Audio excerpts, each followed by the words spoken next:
Bonjour tout le monde, j'espère que ça va pour vous. Moi ça va plutôt bien, outre que le fait que ce soit assez calme cet après-midi.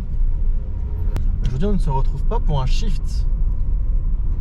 Aujourd'hui on se retrouve pour un nouveau format de vidéo que je vais vous expliquer tout de suite. Je vérifie d'ailleurs la batterie de la GoPro. On est au maximum parce que je ne l'ai pas branchée. Je pense que ça devrait suffire. C'est une vidéo assez courte mais qui a tout son sens, comme vous l'avez lu dans le titre. Aujourd'hui je lance un nouveau concept qui m'est venu en tête avec ces dernières vidéos où je parle de revenus etc. en ce moment. Ça m'est venu en tête de faire un concept comme ça qui va s'appeler On en parle. Donc on en parle, on en parle de tout et rien. Enfin bon, on en parle, la nouvelle rémunération des livreurs Uber Eats à partir du 10 octobre.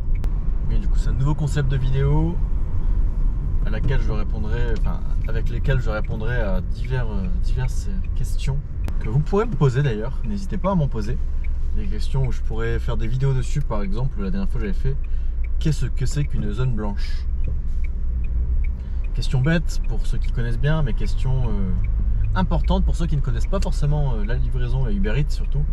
C'est Uber Eats qui pratique ça. Et la vidéo précédente qui était sur les nouvelles rémunérations livreurs avec le taux horaire de 11,75 € depuis le 1er octobre sur Uber Eats et incessamment sous peu pour les autres plateformes. Je ne sais pas encore, il n'y a pas de date de mise en place pour les autres plateformes. Mais bref, on en a déjà parlé dans une vidéo. Là aujourd'hui le sujet c'est la nouvelle rémunération à partir du 10 octobre. Qu'est-ce que c'est que la nouvelle rémunération à partir du 10 octobre? Parce que oui, ça me paraît bizarre, hein. Ça nous paraît tous bizarre d'ailleurs. Personne n'a vraiment compris ce qu'Uber Eats voulait dire. Doucement. Personne n'a vraiment compris ce que Uber Eats voulait dire. Je mets juste mon GPS. Uber Eats fait évoluer son système de tarification. À partir du 10 octobre prochain, le système de tarification va évoluer afin de mieux prendre en compte vos conditions réelles d'activité. Du coup, Uber Eats prend en compte nos conditions d'activité. Donc Uber Eats va mieux nous payer en fonction de notre activité qui peut paraître un petit peu mal payé sur certains cas. Jusqu'à présent, qu'est-ce qui était pris en compte? C'était un taux fixe, un taux kilométrique. Ça se dit? Je pense que ça se dit, oui. Un taux kilométrique, en fait, pour ceux qui ne le savent pas, si on payait à 1,90 € les frais de prise en charge et 95 centimes les frais de dépôt. En gros, quand on dépose au client, 95 centimes. Et quand on prend en charge, 90 centimes. Donc quand on est au restaurant, on est payé à 1,90 € à prendre la commande et aller pour aller la livrer. Plus 76 centimes le kilomètre. Je parle bien d'Uber Eats, 76 centimes le kilomètre et 81 centimes le kilomètre à Paris ou en Ile-de-France, je crois d'ailleurs aussi. Donc une rémunération un peu plus élevée à Paris parce que la vie est un peu plus chère. Je crois que c'est comme ça qu'ils disent, pour justement avoir cette petite différence de 5 centimes le kilomètre qui est strictement rien, mais bon, sur une journée ça peut faire gagner quand même peut-être 5 €, mais bon, bref. Donc avant, l'attente au restaurant, rien n'était pris en compte à part vraiment du point A au point B, qui est le point A le restaurant et le point B le client. Il n'y avait que ça qui était pris en compte. À partir du 10 octobre, apparemment tout serait pris en compte, c'est-à-dire le trajet à partir du moment où vous acceptez la commande. Imaginons que j'accepte une commande ici et je dois parcourir 1 km pour aller chercher ma commande à Carrefour par exemple. Cette distance n'est pas prise en compte, donc c'est 1 km gratuit entre guillemets. La distance n'est pas prise en compte ni par le temps ni par les kilométrages, par les kilomètres. Désormais, selon Uber Eats et leur dire, cette distance serait prise en compte. Donc imaginons que vous êtes à 5 km du lieu de prise en charge, vous serez payé les 5 km pour aller chercher la commande.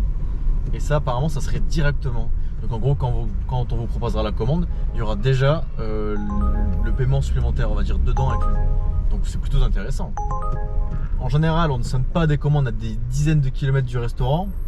Vous avez compris ce que je veux dire, hein. J'ai accentué un peu les kilométrages. Mais ça peut arriver par contre que des fois nous sommes un peu loin, par exemple la nuit, il y a moins de livreurs, là on sonne les commandes d'assez loin. Par contre moi j'arrive chez ma cliente, donc je vais pas pouvoir... Alors, on va l'attendre. Je vais l'appeler quand même. Enfin, je pense qu'il est là. Pas besoin d'appeler. Donc du coup, on continue ça dans un instant. Je vais livrer ma petite commande à 5 €. Thomas.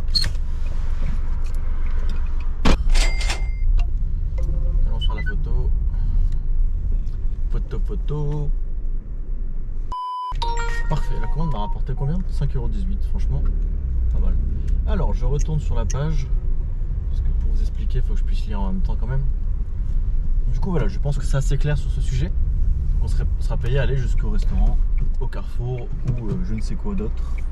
Et ça, franchement, c'est un très bon point. Ensuite, on serait pris en compte, en tout cas dans le tarif, ça serait pris en compte le temps d'attente au lieu de prise en charge. Donc par exemple un McDo, Burger King, les trucs où c'est le plus long, bah, ce temps serait pris en compte. Alors comment? Et comment, à quel montant, etc. Bonne question. Mais en tout cas, ça serait pris en compte. Je pense pas qu'on soit payé 1 € la minute à attendre hein, non plus, mais peut-être 10 centimes la minute, peut-être. Ça fait, par exemple, si on attend 5 minutes, ça fait 50 centimes. Ça paraît peu, mais sur chaque commande, vu qu'on attend chaque fois, ça peut vite monter. Mais je pense que ça sera surtout à partir d'un temps minimum. Par exemple, si au bout de 5 minutes, vous avez attendu, parce que je pense que moins de 5 minutes, on ne serait pas rémunéré. Au bout de 5 minutes, on serait peut-être rémunéré, peut-être. Là, il n'y a aucune certitude sur ça. Et après, chez le client, pareil, ça serait pris en compte. Un peu comme les VTC quand ils arrivent à une destination. Non, pas quand ils arrivent à une destination. Quand ils vont chercher le client, ils ont un temps et plus le client est long, plus il est prélevé, chaque minute, il est prélevé des centimes. Je me demande si c'est pas. En fait, je me souviens plus c'est combien précisément. Je sais plus c'est combien précisément, mais c'est vraiment chaque minute c'est facturé. Parce que voilà, c'est l'attente. Le VTC il attend. Donc finalement, on se rapproche un peu du système VTC sur ce point. Donc ça, pareil, on a. Ouais, si tu peux te taire. Ça, pareil, on n'a aucune certitude officielle. C'est pour ça que d'ailleurs, cette vidéo est la première partie de ce sujet. Avant les nouvelles rémunérations, pour qu'on puisse un peu plus comprendre quand même ensemble ces nouvelles rémunérations. Et après, une fois que c'est acté, donc d'ici vers le 15 octobre, question que ça fasse quasiment une semaine après le début de cette nouvelle rémunération, qu'on aura bien compris comment elle fonctionnait, je referai une seconde vidéo à ce sujet pour dire voilà, c'est ça, ça et ça, avec des choses plus concrètes. Aujourd'hui, c'est l'explication, et dans 2 semaines, du coup, à peu près, ça sera, enfin dans une semaine même, ça sera vraiment le concret, etc. Donc n'hésitez pas à vous abonner pour ne pas rater la prochaine vidéo à ce sujet. Ensuite, on sera payé aussi de manière dynamique. C'est-à-dire que si il y a une demande forte, comme les VTC, au plus il y a de la demande, au plus c'est de la demande forte, au plus ça veut dire qu'il y aura des commandes d'attente. Vous arrivez proche de chez le client, donc c'est-à-dire environ à 600 mètres de chez le client, vous pouvez sonner déjà une prochaine commande. Ça veut dire que si vous sonnez directement, ça veut dire qu'il y a de la demande. À partir du moment où il y a de la demande, comme par exemple en plein hiver, quand il pleut, quand il fait froid, quand il neige, quand il... ce que vous voulez, en plein hiver, c'est de la forte demande. Et là, on serait plus payé, donc le prix augmenterait. À quel taux, on ne sait pas, mais en général, c'est un multiplicateur, comme les VTC. Et les VTC, je pense que le multiplicateur, il peut monter à x2, x3. Donc une commande à 5 €, elle passera à 15 €. Ça paraît assez fou, mais apparemment, c'est ça. C'est assez bizarre parce que du coup, comment il ferait si la demande, s'il y a beaucoup de demandes, le client paierait plus cher et nous on serait payé plus cher. Je pense pas que le client va accepter de payer plus cher, donc je ne sais pas comment ça va faire. Parce que les clients VTC, ils acceptent de payer plus cher, mais les clients Uber Eats, je ne suis pas certain. Donc franchement, c'est à voir comment ça va se faire. Après, malgré tout ça, Uber Eats nous dit que la rémunération resterait en moyenne identique. Donc oui, parce que la demande forte n'est pas forcément forte tout le temps. Ça, c'est un fait. Ensuite, la distance jusqu'au restaurant, c'est rare qu'on fait la distance jusqu'au restaurant. Ou souvent, c'est moins d'1 kilomètre. Donc, sûrement pour ça que ça restera en moyenne identique. Et après, il y a quoi d'autre? Il y a le temps d'attente prise en charge chez le client. Ça ne devrait pas être très élevé, la rémunération supplémentaire sur ce sujet. Donc voilà, après ils nous disent bien que les zones de forte demande vont rester sur l'application. Vous pouvez toujours refuser autant de courses que vous le souhaitez. Et les informations disponibles avant les courses seront toujours les mêmes. Le nom pas le nom du client. Le nom de la prise en charge, adresse complète du destinataire final, distance à parcourir, nombre d'arrêts éventuels en chemin et surtout le tarif proposé pour la course, comme ils disent. Donc voilà, c'est tout ce qu'il fallait savoir pour cette nouvelle rémunération à partir du 10 octobre qui va se mettre en place, qui s'est déjà mis en place petit à petit parce que j'ai remarqué qu'il y avait certaines courses, mon historique de courses qui sont assez aléatoires. Pour à peu près 2 km, j'ai des montants un peu...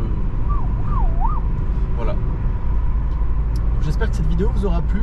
En tout cas, on va vite se retrouver pour la prochaine partie, la seconde partie de cette vidéo dans une semaine environ pour faire le point sur les nouvelles rémunérations et voir comment ça s'est fait en une semaine, etc. Moi, je vais essayer de pousser à fond pour essayer de les tester dans tous les sens du terme.